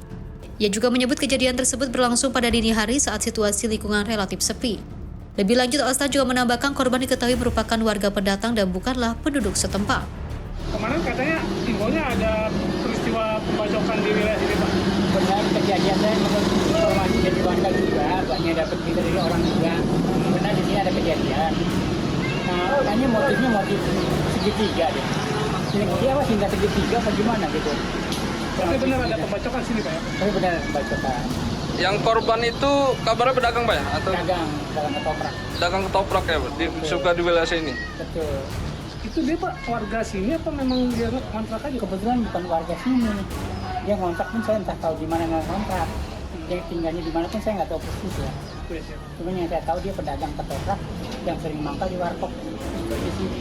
Korban saat ini dibawa ke rumah sakit ya, dan sama warga. RSUD Cengkareng, Pak? Iya, Cengkareng. Sementara itu belum ada keterangan resmi dari pihak kepolisian terkait kasus pembacokan OTK terhadap pedagang ketoprak tersebut. Tim Liputan Sipo TV melaporkan. Pemirsa, kebakaran hebat menghanguskan bengkel dan gudang penjualan spare part motor di Kecamatan Pondok Benda, Kota Tangerang Selatan pada Rabu 1 April siang. Kobaran api yang besar disertai ledakan membuat warga panik lantaran api cepat merambat ke bangunan di sekitarnya.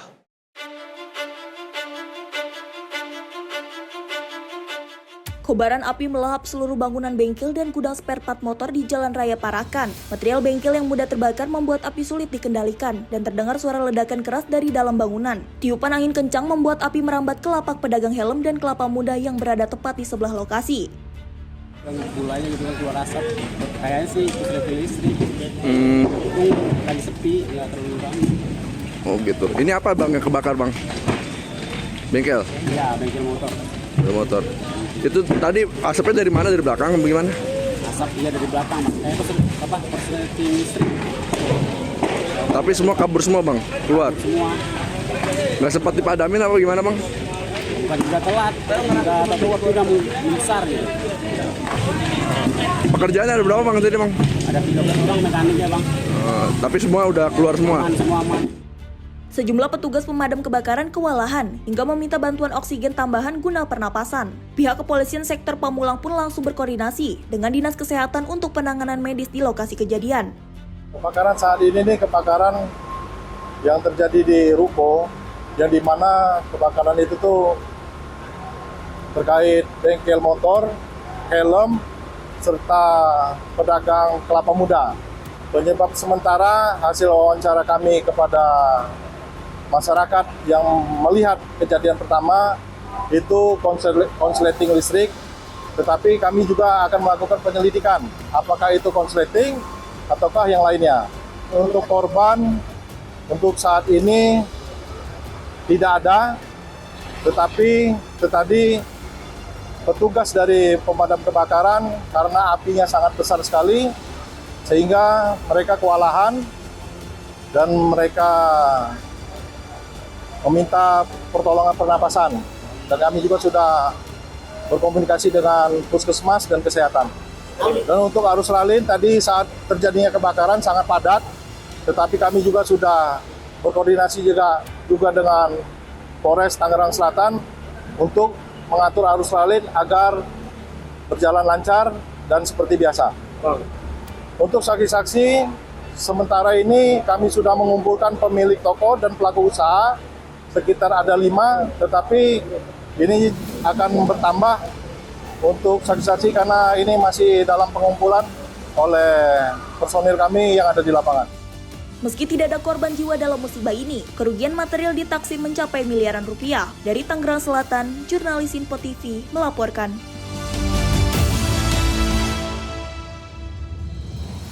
Sementara itu, pemirsa, rumah makan Sangu Akel di jantung kota Majalengka terbakar. Usai kejadian sempat viral di media sosial, manajemen rumah makan akan melakukan perbaikan. Kebakaran hebat melanda rumah makan Sangu Akel Cigale, Kabupaten Majalengka. Api dengan cepat menghanguskan sebagian bangunan hingga luluh lantak dan hanya menyisakan puing. Insiden ini sempat menyita perhatian masyarakat karena terjadi di tengah kota pada dini hari. Banyak warga mengabadikan kejadian ini hingga viral di media sosial, mengingat lokasi ini merupakan tempat kuliner favorit warga sekitar. Petugas pemadam kebakaran Kabupaten Majalengka yang tiba di lokasi segera mengerahkan 2 unit armada untuk melakukan pemadaman guna mencegah api menjalar ke bangunan utama.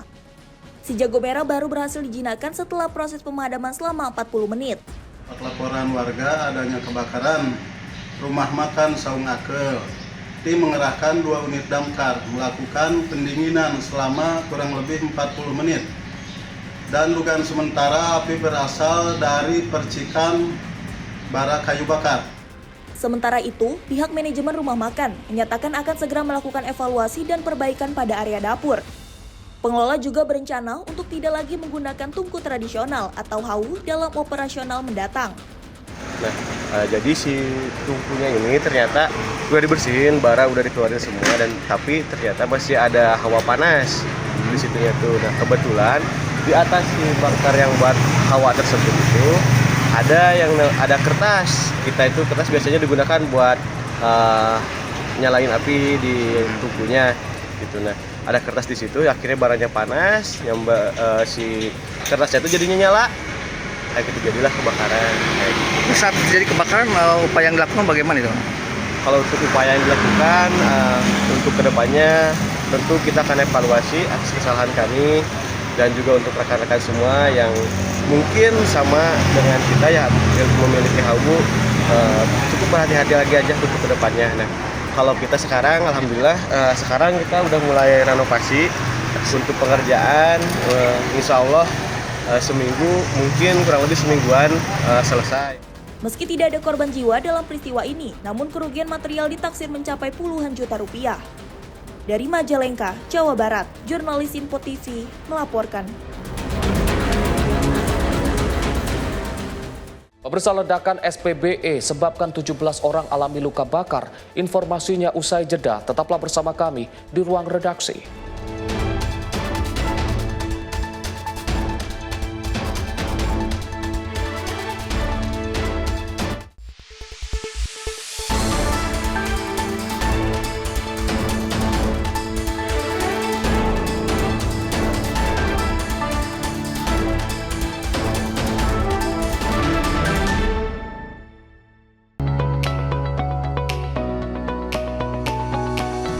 Kami hadir menyapa malam Anda dengan sajian yang menarik dan ulasan yang mendalam sepanjang hari. Akhiri aktivitas Anda dengan berbagai perkembangan peristiwa yang terjadi sepanjang hari. Disajikan secara lugas dan berkualitas sebagai refleksi perjalanan hari Anda. Sepanjang hari, berbagai informasi penting nasional dan mancanegara terus bergerak dan berkembang. Kami merangkum untuk Anda sebagai ikhtisar akhir hari dalam Menyapa Indonesia Malam setiap Senin hingga Jumat hanya di Sinpo TV.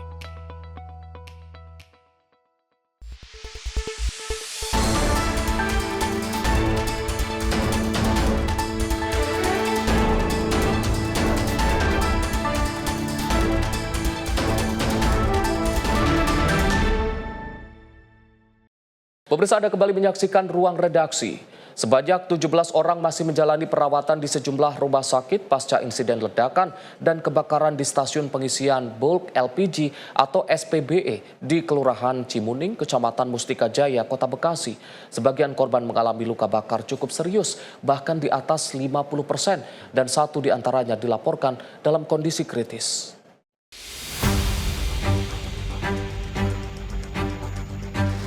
Kapolres Metro Bekasi Kota menyampaikan keprihatinan atas insiden kebakaran di stasiun pengisian bulk LPG atau SPBE di Kelurahan Cimuning, Kecamatan Mustika Jaya, Kota Bekasi, Jawa Barat. Berharap para korban dapat segera pulih meski saat ini masih dalam pemeriksaan puslapor dari Polda Metro Jaya. Menurutnya hingga saat ini tercatat 17 orang masih menjalani perawatan medis di sejumlah rumah sakit, di antaranya RSUD Kota Bekasi, RSUD Kabupaten Bekasi, RS Al-Rafiq, serta beberapa rumah sakit lain di sekitar lokasi kejadian. Sebagian korban dikabarkan mengalami luka bakar berat dengan persentase luka di atas 50%, sementara satu orang dilaporkan dalam kondisi kritis. Dalam peristiwa ini terdapat seorang ibu dan balita yang ikut terdampak, namun balita tersebut dilaporkan tidak mengalami luka bakar. Polisi juga telah memeriksa sejumlah saksi di sekitar lokasi kejadian, sementara tim laboratorium forensik sudah turun ke lokasi untuk melakukan penyelidikan lebih lanjut. Hingga kini pihak kepolisian masih melakukan penyidikan untuk mengetahui penyebab pasti ledakan, termasuk kemungkinan adanya kebocoran gas atau faktor kelalaian. Sekali lagi kami turut prihatin ya dengan adanya kejadian ini dan juga berharap tentunya para korban ini bisa segera pulih kembali. Kemudian kita sampaikan bahwasanya dengan saat ini ada 17 orang yang dilakukan perawatan. Sebagian juga memang lukanya luka bakar di atas 50%. Kita tadi sudah menengok beberapa. Ya, tapi harapannya nanti juga mudah-mudahan bisa segera pulih. Tapi memang ada satu yang kondisinya cukup kritis. Mudah-mudahan masih bisa segera kembali pulih. Untuk saksi sendiri Pak, udah berapa yang diperiksa Pak? Untuk saksi-saksi juga sudah dilakukan pemeriksaan. Ini tadi dari forensik juga sudah datang, semua udah ini kan udah untuk pemeriksaan juga udah dilakukan. Kemudian juga warga-warga terdampak ini juga kita satukan, kita kumpulkan, kemudian kita berikan pemahaman untuk mereka nanti misalnya tinggal di satu tempat biar mudah kita saling berkoordinasi, dan juga ini juga ada sedikit bantuan untuk meringankan beban saudara-saudara kita yang terdampak. Pak, untuk penyelidikan sementara ada kebocoran apa ada kelalaian Pak dari pekerja sendiri Pak? Itu masih dalam proses penyelidikan ya. Pak, izin Pak, dari 17 itu adakah korban dari bayi Pak? Ada ibu dan balita ada. Nah, balitanya tapi alhamdulillah tadi tidak terkena luka bakar dan lain sebagainya, tetapi karena ibunya ada di sana jadi balitanya juga ibunya. Nanti silakan dikomunikasikan dengan tim dari lapor gitu tadi. Pak, dari pihak perusahaan sudah dipanggil Pak? Apa ya? Dari pihak perusahaan sendiri sudah diperiksa Pak? Ya, tentunya juga nanti akan dimintai keterangan. Berarti belum ada pemeriksaan ya Pak ya? Ya, masih saksi-saksi di seputaran aja dulu ya. Nanti ke depannya juga pasti. Untuk fokus saat ini dari pihak polisi seperti apa? Ya. Fokus penanganan. Fokus penanganan seperti kita ketahui kemarin ya, kita fokus kepada para korban terlebih dahulu, bagaimana keselamatan daripada jiwa daripada para korban, kemudian baru kita melangkah ke yang lainnya. Saat ini aparat kepolisian menegaskan fokus utama adalah penanganan dan keselamatan para korban sebelum proses hukum lebih lanjut dilakukan. Korban terdampak juga dikumpulkan di sebuah posko untuk memudahkan koordinasi, sekaligus penyaluran bantuan bagi warga yang terkena dampak kejadian. Dari Bekasi, Muhammad Ridwan, Sinpo TV melaporkan. Warga di kawasan wisata Tahura Cangar, Kota Batu digegerkan dengan aksi nekat seorang remaja yang terjun dari atas jembatan pada Selasa 31 Maret siang. Korban yang merupakan warga Mojokerto ditemukan dalam kondisi meninggal dunia dengan luka parah di bagian kepala.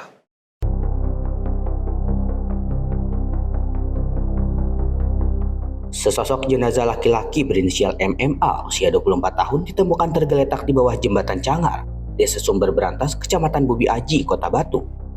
Korban yang diketahui bekerja sebagai karyawan percetakan ini pertama kali ditemukan oleh petugas Tahura usai menerima laporan dari pengendara yang melintas. Berdasarkan keterangan saksi di lokasi, sebelum kejadian, korban sempat terlihat duduk di atas sepeda motor di tepi jembatan dengan posisi kaki menginjak pembatas besi. Meski sempat diperingatkan oleh warga untuk berhati-hati, korban hanya terdiam sebelum akhirnya dilaporkan meloncat dari ketinggian jembatan. Di lokasi kejadian, petugas menemukan satu unit sepeda motor Honda Beat bernomor polisi S4184NBW milik korban dalam kondisi terkunci stang. Dari dalam bagasi motor, polisi juga mengamankan dompet berisi identitas, 2 unit tas pinggang, serta 1 unit ponsel. Saat ini, jenazah korban telah dievakuasi ke rumah sakit setempat guna penanganan lebih lanjut. Kasus ini kini tengah didalami oleh unit Reskrim Polsek Bumi Aji dan Polres Batu guna memastikan penyebab pasti kejadian. Bagus Maulana, tim redaksi Sinpo TV, melaporkan. Kita beralih ke informasi lain, pemirsa. Satreskrim Polres Metro Jakarta Barat berhasil mengungkap kasus penipuan modus black dollar yang pelaku dan korbannya merupakan warga negara asing. Dari pengungkapan ini, 2 orang WNA telah berhasil diamankan petugas.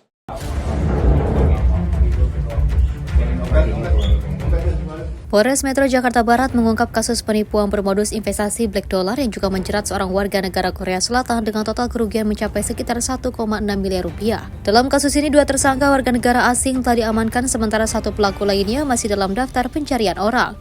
Kasih Humas Polres Metro Jakarta Barat AKP Wisnu Irawan mengatakan pengungkapan kasus tersebut berdasarkan laporan polisi di Polres Metro Jakarta Barat tertanggal 8 Maret 2026 dengan korban berinisial LBO atau Lee Byung-ok, warga negara Korea Selatan.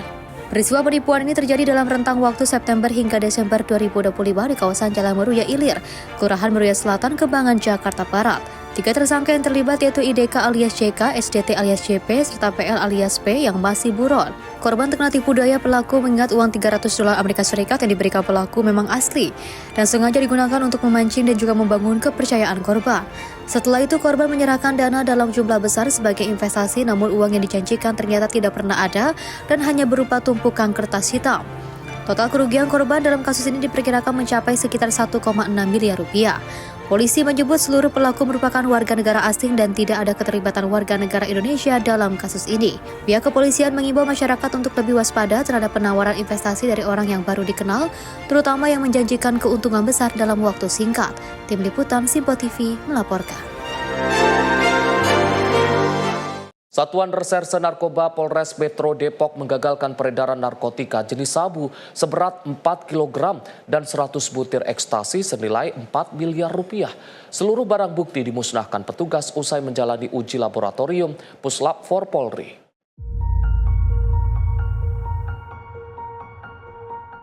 Inilah proses pemusnahan barang bukti narkotika, hasil tangkapan saat narkoba Polres Metro Depok yang dilakukan dengan cara dibakar menggunakan alat insinerator milik BNN. 4 orang kurir berhasil diamankan di 2 lokasi berbeda, yakni di kawasan Pondok Rajek Cibinong dan Tajur Halang Kabupaten Bogor. Para pelaku menggunakan modus lama dengan mengemas sabu dalam bungkusan teh guna mengelabui petugas. Kasat Narkoba Polres Metro Depok, Kompol Yefta Ruben Hasian Arwan menyatakan pihaknya kini tengah memburu 2 orang pemasok berinisial BY dan AD yang ditetapkan sebagai daftar pencarian orang. Kedua buronan ini diduga kuat menjadi otak pengiriman narkotika jaringan Aceh dan Malaysia. Ya tadi seperti yang tadi saya sampaikan, untuk sabunya 4 kilo totalnya, kemudian ekstasi 100 butir. Yang tadi kami sampaikan jadi jelas. Yang pertama itu untuk 3 kilo dan 100 ekstasi itu jaringan Aceh Malaysia. Kemudian yang kedua adalah 1 kilo jaringan Aceh. Dari yang kita amankan ada 4 orang tersangka, masing-masing di dalam satu kejadian. Di 3 kilo 100 ekstasi 2 tersangka, kemudian di 1 kilo juga 2 tersangka. Perannya masing-masing ada yang sebagai kurir saja di yang 3 kilo, kemudian ada juga yang sebagai pengendali kurir. Kemudian di dalam yang 1 kilo perannya sebagai kurir keduanya, dan kemudian masing-masing punya jaringan yang berbeda. Yang di 3 kilo 100 ekstasi itu DPO-nya atas nama BY yang keberadaannya kita pastikan ada di Malaysia. Kemudian yang kedua di 1 kilo itu DPO AD itu berada di Aceh kemungkinan. Nilainya berapa? Nilainya ke total tadi sekitar 4 miliar lebih, hampir ke 5. Keempat tersangka kini terancam dijerat dengan pasal 111 ayat 2 Undang-Undang Narkotika dengan ancaman hukuman maksimal penjara seumur hidup hingga hukuman mati. Dari Depok, Jawa Barat, jurnalis Simpo TV melaporkan. Unit Reskrim Polsek Pamarayan meringkus 2 pemuda spesialis pembobol konter handphone di wilayah Kabupaten Serang, Banten. Kedua pelaku diciduk petugas saat tengah bersembunyi di saung yang diduga sedang merencanakan penjualan barang-barang hasil curian.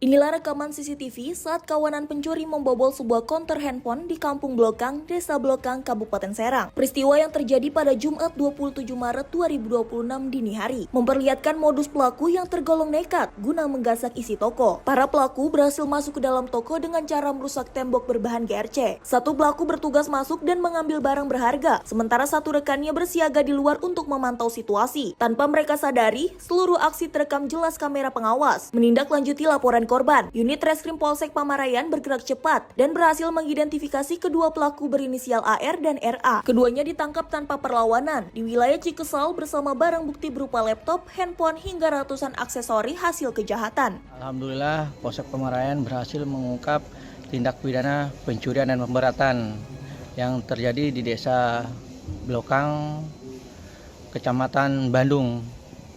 Untuk kronologi kejadian yaitu korban mengetahui ruko konternya dibobol melalui saksi.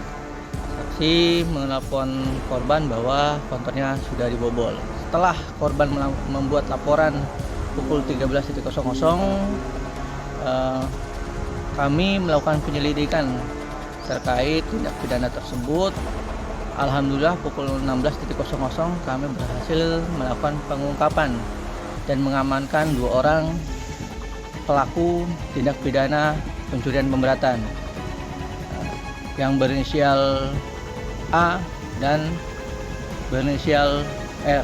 Atas perbuatannya, kedua pemuda ini kini mendekam di balik jeruji besi dan dijerat dengan pasal 363 KUHP tentang pencurian dengan pemberatan dengan ancaman hukuman penjara maksimal 9 tahun. Dari Serang, Banten, jurnalis Sinpo TV melaporkan. Aksi pembobolan rumah mewah di kawasan Pondokopi, Jakarta Timur berhasil dipergoki pemilik rumah pada Rabu 1 April 2026 malam. Naas, korban terjatuh dari ketinggian hingga harus dilarikan ke rumah sakit saat berupaya mengejar pelaku ke atap rumah.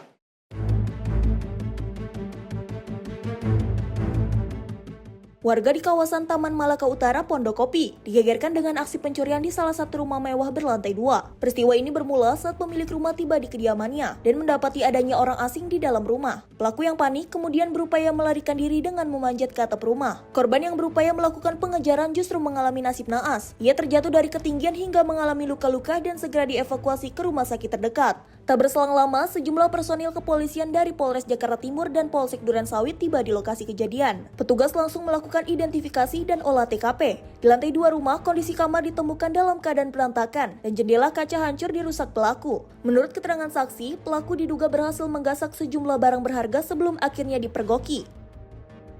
Bahwa ada warga yang sedang mengejar maling, cuma warganya terjatuh dari tangga mau ngejar ke atas. Itu rumah dijebol, jadi dari papan atas dipecahin kacanya untuk buka kunci pintu dalam. Terus kamar diacak-acak, kamar sudah diacak-acak semuanya. Sudah ada yang hilang belum? Udah ada yang hilang, tapi belum teridentifikasi karena masih konsentrasi pada yang punya rumah kan jatuh ke pas ngejar tadi. Jadi masih yang ada punya rumah konsentrasi sama itu dulu, sama untuk kesehatan si Pak Beni namanya, pemilik rumahnya Pak Beni namanya. Jadi sudah ada yang hilang tapi belum tahu barang yang hilang itu apa?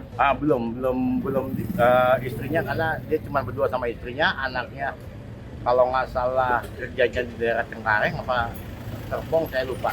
Kebetulan ini tetangga saya. Itu pas ketahuannya itu pas dia baru pulang kerja apa gimana Pak Beninya itu? Itu saya masih belum bisa ditanyai, tadi saya juga belum begitu tahu. Tapi memang Pak Beni sering keluar masuk, sering keluar masuk. Jadi kemungkinan ini memang sudah, ini bukan random, ini sudah dipantau kalau menurut saya sih. Kemungkinan ya Pak, karena si Pak Beninya naik. Tapi bisa jadi juga emang dari atap Pak, karena ada pecahan kaca dipecahin buat buka kunci dalam. Kalau menurut saya seperti itu, analisa saya. Tapi kan ada belingnya, pecahan baru, banyak beling. Bang, kondisi di atas sekarang itu gimana sih Bang pas tadi Bang? Kacau, berantakan. Ya apa aja di dalam kamar apa aja? Berantakan. Kebetulan tadi juga sempat saya sedikit videokan. Karena saya juga kebetulan kan saya senang aktif aja. Kata sedikit saya videokan, emang berantakan. Jadi isi lemari dibongkar semua ya? Yang berantakan udah bawa di lemari itu udah buka semua. Bisa dari bawah, kamarnya acak-acakan. Hingga saat ini, pihak kepolisian masih terus melakukan pengejaran terhadap pelaku, serta mendata total kerugian dan barang-barang yang berhasil dibawa kabur. Dari Jakarta, jurnalis Sinpo TV melaporkan.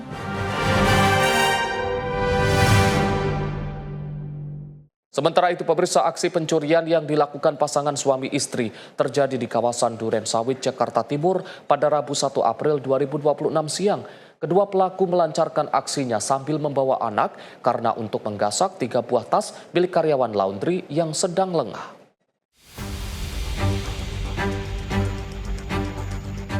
Dari rekaman kamera pengawas, terlihat sepasang suami istri yang berboncengan sepeda motor berhenti di depan sebuah mes karyawan laundry di Jalan Bunga Rampai, Durensawit, Jakarta Timur. Kedua pelaku terlihat jelas membagi tugas guna memastikan aksinya berjalan mulus. Sang istri menunggu di atas motor sambil memegang anaknya, sementara sang suami masuk ke dalam area mes. Saat karyawan sedang sibuk kerja, pelaku dengan tenang mengambil 3 tas yang tergantung di dalam ruangan. Usai mendapatkan barang incarannya, kedua pelaku langsung melarikan diri menggunakan sepeda motor. Akibat peristiwa ini, korban harus kehilangan uang tunai sebesar 3 juta rupiah serta 1 unit telepon genggam. Tas itu? Ya, saya pemilik tasnya. Ceritanya gimana sih? Awalnya kan saya lagi beres-beres. Pas di tanggal 18 itu, kita lagi beres-beres. Kejadiannya itu pas jam 9 kurang 2 menit. Awalnya saya belum teman-teman saya yang udah kehilangan tasnya. Nah, pas saya cek langsung ke lokasi yang sebelahnya itu, kita ngecek tas saya juga. Nah, ternyata di situ tas saya juga hilang gitu. Nah, pas di situ kita juga panik gitu, jadi nggak tahu siapa yang nyolongnya itu siapa gitu. Nah, pas saya dicek CCTV, nah ada orang yang masuk gitu. Berarti 2 tas yang hilang? 2 tas sama handphone. Itu tasnya masing-masing isinya apa aja? Yang punya saya itu isinya uang sekitar 3,5 juta sama STNK, KTP, kartu ATM. Terus yang punya teman saya isinya uang sama berupa apa ya, data apa keluarga gitu. Ini pelaku ini siapa itu? Kalau untuk pelakunya saya juga kurang tahu. Ini dia laki-laki atau anak juga? Kalau untuk pelakunya, kayaknya untuk pelakunya suami istri, untuk anak juga gitu. Nah itu kenal lihat nggak pelaku itu? Atau pelanggan gimana? Kalau untuk pernah lihat itu kayaknya belum pernah gitu. Tapi saya juga masih gimana ya, kurang percaya juga gitu. Tapi terlihat yang ambil ya? Iya. Atau kejadian juga lapor ke pihak polisi? Untuk lapor ke pihak polisi sudah, cuman kita baru bikin surat kehilangan doang. Kasus ini dilaporkan ke pihak kepolisian sektor Durensawit dengan bekalan bukti rekaman CCTV. Dari Jakarta, jurnalis Sinpo TV melaporkan. Pemirsa, aksi pembunuhan sadis menggemparkan warga Kecamatan Banjarmasin Barat, Kalimantan Selatan pada 31 Maret 2026 pagi. Seorang lansia tewas mengenaskan usai dihujam senjata tajam oleh adik iparnya sendiri saat sedang berjalan di area gang.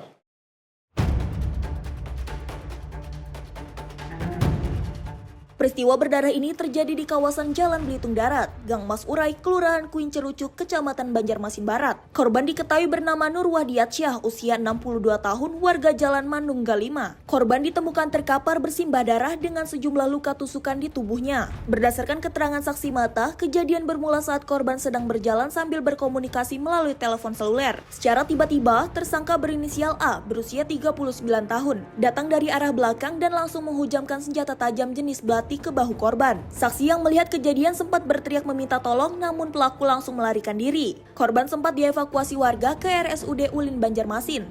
Namun nyawanya tidak tertolong dan dinyatakan meninggal dunia sesaat setelah tiba di rumah sakit. Hingga kini pihak kepolisian setempat masih melakukan pengejaran terhadap pelaku yang identitasnya sudah dikantongi. Motif dibalik aksi penyerangan brutal ini masih dalam proses penyelidikan lebih lanjut. Bagus Maulana, tim redaksi Sinpo TV melaporkan.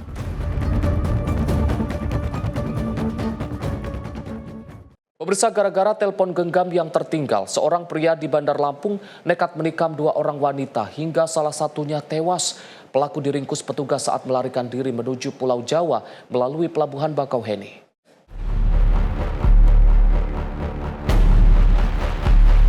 Tim TKP 308 Polsek Panjang dan Polresta Bandar Lampung berhasil menggagalkan upaya pelarian seorang pria berinisial MRS usia 28 tahun. Tersangka dicegat petugas di area pintu masuk Pelabuhan Bakauheni saat akan menyeberang ke Pulau Jawa. Aksi sadis ini bermula saat tersangka bersama seorang rekannya mengunjungi kafe di eks lokalisasi Pemandangan, Kecamatan Panjang. Usai pergi dari lokasi, tersangka kembali lagi karena merasa handphone miliknya tertinggal di dalam kafe. Lantaran korban mengaku tidak melihat handphone pelaku, terjadilah cekcok mulut antara tersangka dengan 2 wanita berinisial NM dan DA. Pelaku yang emosi dan dibawa pengaruh minuman beralkohol, kemudian menyerang kedua korban menggunakan senjata tajam yang dibawanya. Jadi cekcok mulut karena saudara N dan saudara DA merasa menyampaikan bahwa tidak ada handphone saudara MRS yang tertinggal.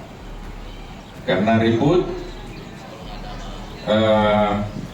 saudara MRS kemudian mendorong saudara N hingga jatuh. Pada saat itu saudara MRS mengeluarkan senjata tajam tadi, pisau tadi, dari balik pinggangnya, kemudian menusuk saudara MRS di bagian leher.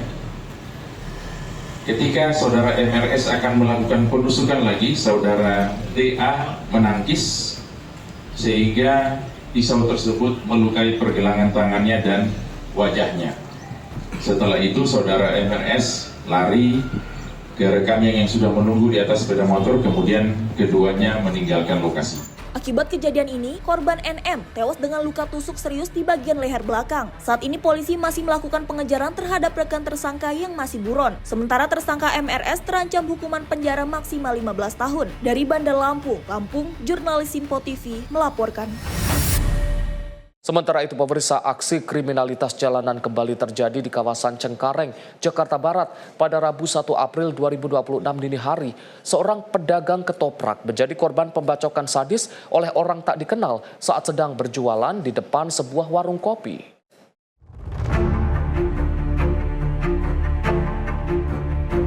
Inilah rekaman kamera CCTV yang memperlihatkan detik-detik penyerangan terhadap seorang pedagang ketoprak di wilayah Cengkareng Timur. Dalam rekaman, terlihat dua orang pelaku datang menggunakan sepeda motor dan langsung menghampiri korban. Tanpa basa-basi, salah satu pelaku turun dan seketika menyerang korban menggunakan sebilah celurit. Pelaku melayangkan sedikitnya 4 kali sabetan senjata tajam ke arah tubuh korban. Meski korban sempat berusaha melakukan perlawanan, namun naas sabetan celurit tetap mengenai tubuhnya. Benar kejadiannya informasi dari warga juga, banyak dapat dari orang juga.